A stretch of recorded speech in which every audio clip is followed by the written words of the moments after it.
Liquor కేసులు link కలుపుతా ఉన్నారంట. ఇది ఎంత పాపం అంటే, నా జీవితంలో లిక్కర్ అంటే భయపడే వ్యక్తిని నేను ఎప్పుడో 2001లో జెడ్పీటీసీగా పోటీ చేసిన రోజు నుంచి ఈ రోజు వరకు నేను కంటెస్ట్ చేసిన ఎన్నికల్లో ఏ ఎన్నికల్లో అడిగినా కూడా ఒక లిక్కర్ బాటలు కూడా నేను ఎప్పుడు ఇచ్చినటువంటి వాడిని కాదు. నాకు అలవాటు లేకపోవడం కాదు, ఇచ్చినటువంటి వాడిని కాదు. దీనికి ఒక బలమైన కారణం ఉంది. నా తమ్ముడు లిక్కర్ తాగి లివర్ డిసీజ్తో చనిపోయాడు. మా నాన్న ముందు అలవాటు వాళ్ళ కుటుంబాన్ని డిస్టర్బ్ చేశాడు.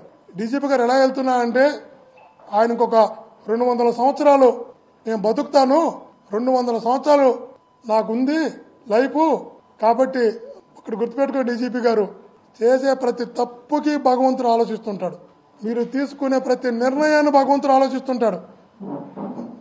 మీరు పెట్టేటటువంటి సామాన్యులకు, ఏ తప్పు చేయని వారికి, అమాయకులకు కేవలం ఆ పోస్టింగ్లో కూర్చోవడం కోసం మీరు తీసుకునే నిర్ణయాలన్నీ, ఆ పాపాలన్నీ మిమ్మల్ని, మీ కుటుంబాన్ని వెంటాడుతాయని గుర్తుపెట్టుకో. భగవంతుడు విధించే శిక్షే కాదు, రేపు న్యాయస్థానం ముందు ఈరోజు నన్ను మీరు జైలుకి పంపొచ్చు. డీజీపీ గారు, కమిషనర్ ఆఫ్ పోలీస్ రాజశేఖర్ బాబు గారు, కింద పైన పడుకుని తాపత్రయపడుతున్న కొల్లు శ్రీనివాస్ గారు ఈరోజు ఇబ్బంది పెట్టొచ్చాయా? ఇబ్బంది పెట్టండి.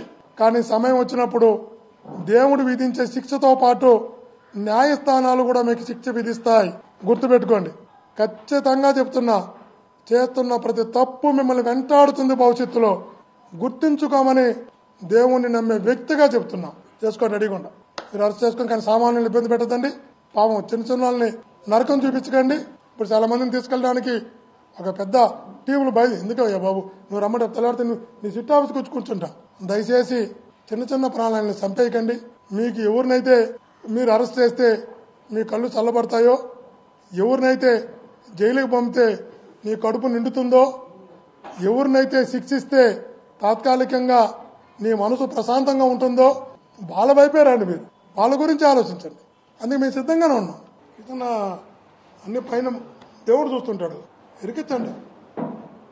చెప్పాం కదా, మీరు కొట్టే దెబ్బ ఈరోజు మీ ద్వారా చెప్తున్న తాత్కాలికమ్మ, మీరు చేస్తున్న తప్పులకు దేవుడు కొట్టే దెబ్బ మీకు దీర్ఘకాలం ఉంటుందన్న విషయాన్ని గుర్తుంచుకోమని హెచ్చరిస్తున్నా.